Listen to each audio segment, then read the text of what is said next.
وعنه قال قال رسول الله صلى الله عليه وسلم ستكون فتنة القائد فيها خير من القائم والقائم فيها خير من الماشي والماشي فيها خير من الساعي ومن تشرف لها تستشرفه فمن وجد ملجأ أو معاذا فليعوذ به متفق عليه.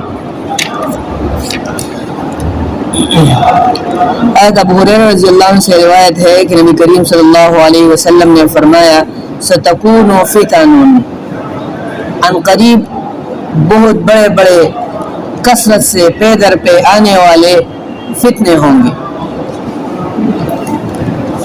القائد فیہا، جو آدمی اس فتنوں کے زمانے میں بیٹھا ہوگا، خیر من القائم، تو وہ بہتر ہوگا کھڑے ہوئے آدمی سے، کیونکہ وہ دیکھتا ہے، وہ سنتا ہے، جو یعنی کھڑا ہونے والے شخص وہ نہیں دیکھتا نہیں سنتا، تو اس وجہ سے جو آدمی بیٹھا ہے تو وہ اس فتنے کے عذاب کے دیکھنے سے اور وہ امن میں ہوگا، کیونکہ جو آدمی دیکھتا ہے اس کو زیادہ عذاب ہوتا ہے، اور جو آدمی نہیں دیکھتا، یعنی میں یہاں بیٹھا ہوں تو مجھے وہ دور والے شخص نظر نہیں آتے، لیکن جب فتنے زیادہ ہوں گے اور میں کھڑا ہو جاؤں گا تو مجھے زیادہ نظر آئے گا، تو جو زیادہ یعنی اس کے قریب جائے گا، اس کے دیکھنے کی کا مشاہدہ کرے گا تو اس کو زیادہ عذاب ہوگا.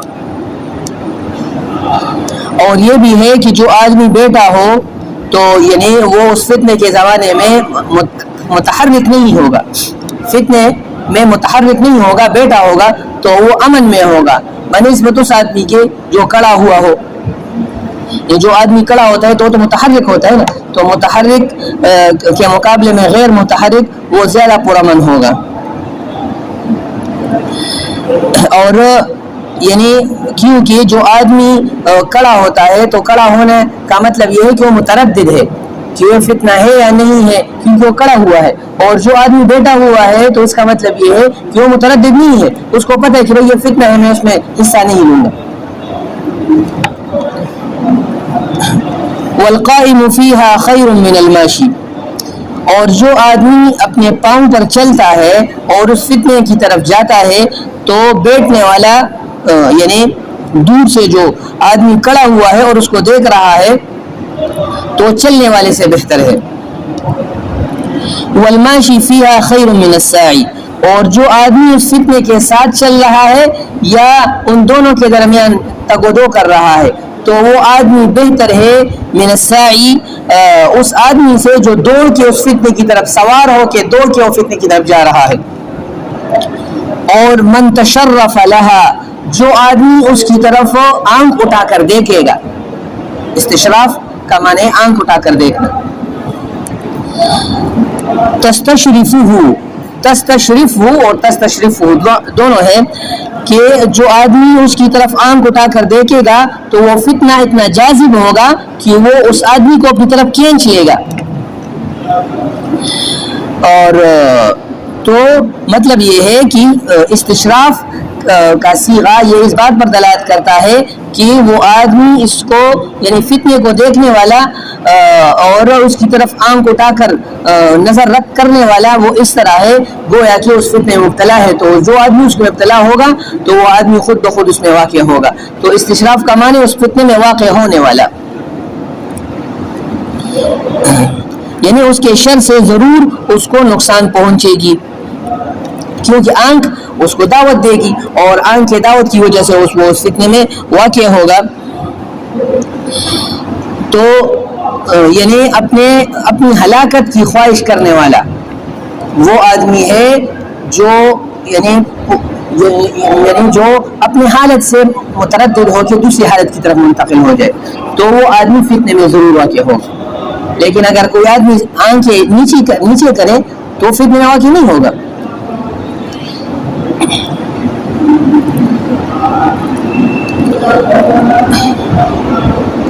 اور یعنی تو اس کی جو وجہ ہے وہ آگے بیان کی کہ اصل وجہ وہ اس کے قریب ہونا ہے.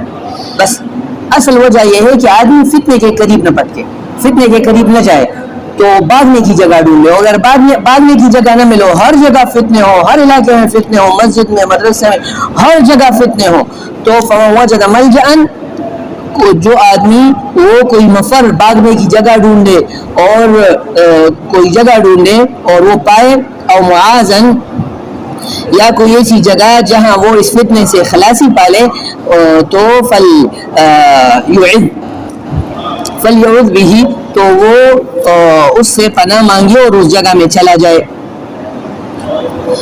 مطلب یہ ہے کہ جو آدمی یعنی اپنے گھر میں بیٹھ کے فتنے سے بچ سکتا ہے, اپنے مسجد میں نماز پڑھنے کے دوران اس فتنے سے بچ سکتا ہے, تو اپنے گھر میں بیٹھے, اپنے مسجد تک محدود رہے. اور اگر اپنے مسجد تک بھی اپنے ملک سے باہر جانے میں فتنے مبتلا ہونے کا خطرہ ہے تو ملک سے باہر نہ جائے. اگر اپنے صوبے سے باہر جانے میں فتنے کا خطرہ ہے تو اپنے صوبے سے باہر نہ جائے. اگر اپنے شہر سے پھر باہر جانے میں فتنے کا خطرہ ہے تو پھر اپنے شہر سے ہی باہر نہ جائے. اپنے گاؤں سے باہر جانے میں فتنے میں خطرہ ہے تو اپنے گاؤں سے بھی باہر نہ جائے. اور اگر اپنے مسجد تک جانے میں فتنے میں بچنے کا ہے تو وہ اپنے مسجد تک محدود رہے. اور اگر اپنے مسجد میں بھی فتنے سے نہیں بچ سکتا, اپنے یعنی محلے میں فتنے سے بچ سکتا, تو اپنے گھر میں بیٹھا رہے. اور اگر اپنے گھر میں بھی پھر فتنے سے نہیں بچ سکتا تو آگے روایت میں فرمایا کہ پھر اپنے یعنی اپنے بکریاں اور اونٹ تلاش کرے, پہاڑوں کے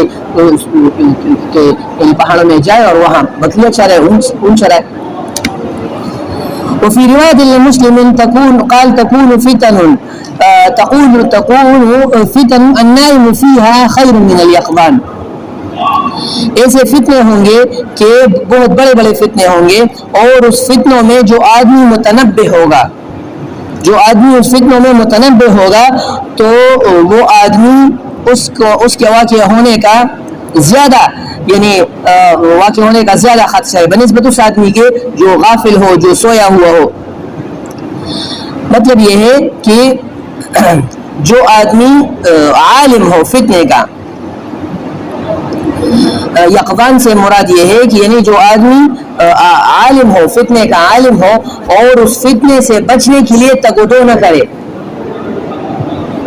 ایک آدمی فتنے کا عالم ہو, اس کو پتا ہو کہ یہ فتنہ آ رہا ہے اور اس فتنے کے بچنے کی تدابیر یہ ہے, لیکن وہ اس فتنے سے بچنے کی تدبیروں پر عمل نہیں کر رہا. اور دوسرا آدمی ہے وہ بھی فتنے سے بچنے کی عمل کی ترتیب نہیں بنا رہا, لیکن وہ عالم نہیں ہے, تو کون سا بہتر ہے؟ وہ جاہل, وہ غافل, وہ نائم, وہ بہتر ہے, وہ متنبہ بہتر نہیں ہے. سمجھے؟ یہ مطلب نہیں ہے کہ یعنی غفلت اچھی چیز ہے, سونا اچھی چیز ہے, یہ مطلب نہیں ہے. کیونکہ دوسرے حدیث میں اس کی وضاحت ہے. نبی اسلام نے فرمایا کہ ان قریب ایسے فتنے ہوں گے جو گایوں کے ریوڑ کی طرح ہوں گے. جیسے کہ گایوں کا ریوڑ آتا ہے تو آدمی تو نہیں پہچان سکتا کہ یہ گائے کون سی ہے, یہ گائے کون سی ہے, یہ گائے کون سی ہے. کون آدمی اس کو پہچانے گا؟ جو اس کا ریوڑ کا جو گلابان ہوگا وہی پہچانے گا. تو اسی طرح جو آدمی کو, جس آدمی کو فتنوں کے آنے سے پہلے فتنوں کے بارے میں علم نہ ہو, فتنوں کے آنے سے پہلے فتنوں کے بارے میں علم نہ ہو, تو وہ فتنوں سے نہیں بچ سکے گا. فتنوں سے وہی شخص بچے گا. جیسے مثلا اسپتال ہے, اسپتال میں ایک فتنہ ہے, ایک مصیبت ہے, ایک آزمائش ہے, تو آدمی کون اس سے بچے گا؟ جو آدمی پہلے سے اسپتال کو جانتا ہو. مثلا وہ کچہری ہے تو اس میں فتنے سے کون بچے گا؟ جس کو وہاں کے معاملات معلوم ہو. تانا ہے, جیل ہے, اس میں فتنے سے کون بچے گا؟ جس کو پہلے سے معلوم ہو. اس سے تین چیز آزمائش کی جگہ نا. تو اسی طرح یعنی مثلا مارکیٹ میں مختلف ورائٹیز ہے, اچھی چیزیں, درمیانی چیزیں, خراب چیزیں, ہر ایک کی قیمت ہے. اور تو کون سا آدمی یعنی اچھی چیز خرید سکے گا؟ جس کو پہلے سے علم ہو. تو یہ نہیں ہے کہ جس کو پہلے سے علم ہو وہ فتنے میں واقع ہوگا. حدیث کا مطلب یہ ہے کہ جس کو پہلے سے علم ہو اور وہ تدابیر اختیار نہ کرے اور پھر بھی فتنے میں واقع ہو جائے, وہ آدمی, اور وہ آدمی جس کو پہلے سے علم نہ ہو اور وہ تدابیر اختیار نہ کرے, دونوں برابر نہیں. سمجھ گئے آپ؟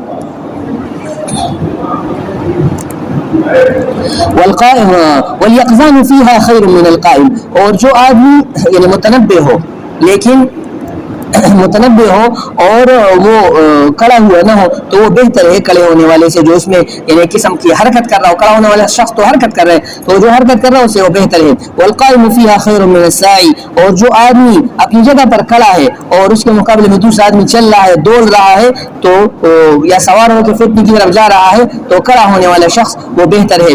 فمن وجد ملجأ تو جو آدمی کوئی بھاگنے کی جگہ پالے اور معاذن یا کوئی یعنی ایسی جگہ پالے جہاں وہ پناہ لے تو فلیستعذ به، تو وہ وہاں جا کے وہاں پناہ لے، فلیستعذ به وہاں جا کے پناہ لے۔ اور دوسری روایت میں ہے کہ بہت سے فتنے ہوں گے، بہت سے فرقے ہوں گے، بہت سے اختلافات ہوں گے، تو اگر تم یہ کر سکتے ہو کہ مقتول بنو تو یہ اچھی بات ہے، قاتل نہ بنو، مقتول بنو قاتل نہ بنو۔ اور ایک دوسری روایت میں فرمایا عن ابی بکر قال قال رسول اللہ صلی اللہ علیہ وسلم، ابو بکر رضی اللہ عنہ سے روایت ہے کہ رسول اللہ صلی اللہ علیہ وسلم نے فرمایا انہا ستکون فتن، کہ بے شک ایسے عنقریب ایسے فتنے وقوع پذیر ہوں گے، ایسے فتنے واقع ہوں گے کہ وہ بہت بڑے فتنے ہوں گے۔ الا ثم تكون فتنة القائد خير من الماشي فيها والماشي فيها خير من الساعي إليها الا فإذا وقعت فمن كان له إبل فليلحق بإبله، کہ اگر اس فتنے واقع ہوں گے جس میں بیٹھنے والا شخص وہ چلنے والے سے بہتر ہوگا اور چلنے والا شخص وہ اس میں تگودو کرنے والے سے بہتر ہوگا، جو زیادہ اس میں دوڑ کر چلتا ہے تو اس سے وہ چلنے والا بہتر ہوگا۔ اور خبردار جب فتنہ واقع ہو جائے اور کسی کے پاس اونٹ ہو تو وہ اپنے اونٹوں کے ساتھ مل جائے، یا کسی کے پاس بکریاں ہو ومن کان له غنم، یا کسی کے پاس بکریاں ہو فلیلحق بغنمه، تو وہ اپنے بکریوں کو کے ساتھ یعنی کو لے کر پہاڑ کی طرف چلا جائے۔ ومن كانت له ارض، اور اگر کسی کے پاس کوئی کسی صحرا میں یا جنگل میں کوئی دور شہر سے دور کوئی زمین ہو تو فلیلحق بارضه، اپنے زمینوں میں چلا جائے۔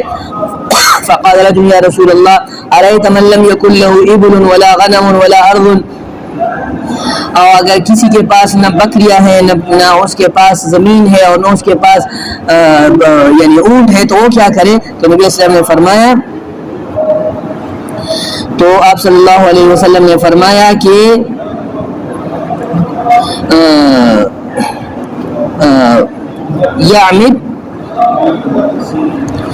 یعمد الی سیفہ، تو وہ اپنے تلوار کو لے کر یہ لینے کا ارادہ کرے اور اپنے تلوار کو پکڑے، فلیدق علی حدہ بحجر، اور اس کو یعنی اس فتنوں سے اور خونریزی میں حصہ نہ لینے کے لیے وہ اپنی اس تلوار کی جو تیز دار ہے وہ پہاڑ پر اور وہ کسی پتھر پر مارے تاکہ وہ فتنے میں واقع نہ ہو جائے، یعنی مسلمانوں کے درمیان خونریزی میں اور پھر قوالیت میں واقع نہ ہو جائے۔ ثم لینجو ان استطاع النجاہ، اور اس کے بعد پھر وہ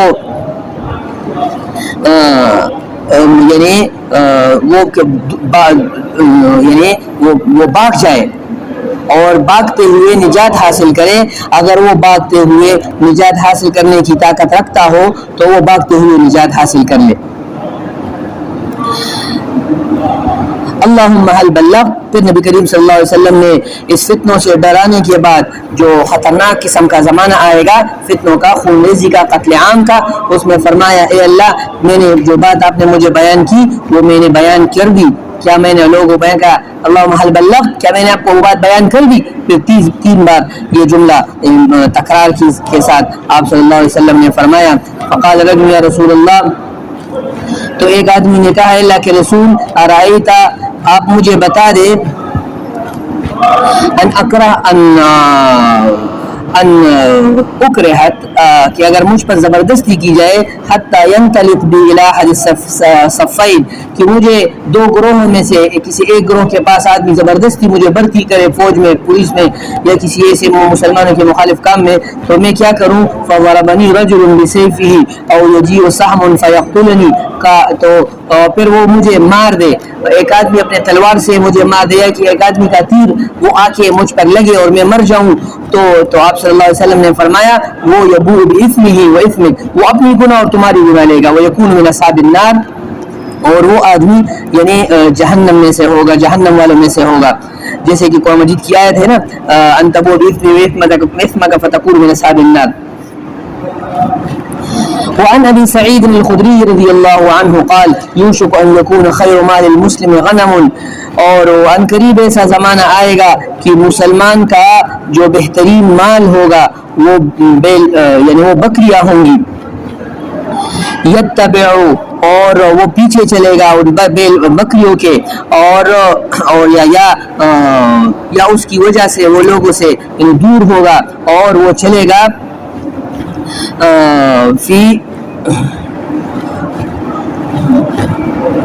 فی شعف الجبال، اور پہاڑوں کے سر پر، پہاڑوں کے ستونوں پر، پہاڑوں کے چوٹیوں پر، وہ مواقع القطر اور جہاں بارش کثرت سے بارش برستی ہے، یعنی کیا کہتے ہیں، یعنی پلوں اور کھیتی کی تلاش میں وہ جائے گا تاکہ میں اپنے بیل بکریوں کو یعنی کوئی چارہ وارہ وغیرہ کھلاؤں، تو وہ اس طرح وہ بھاگے گا، یا پھر بدینہ، اور اسی وجہ سے فتنوں سے ڈرنے کی وجہ سے اور اپنے دین کی حفاظت کے لیے وہ فتنوں سے دور بھاگے گا۔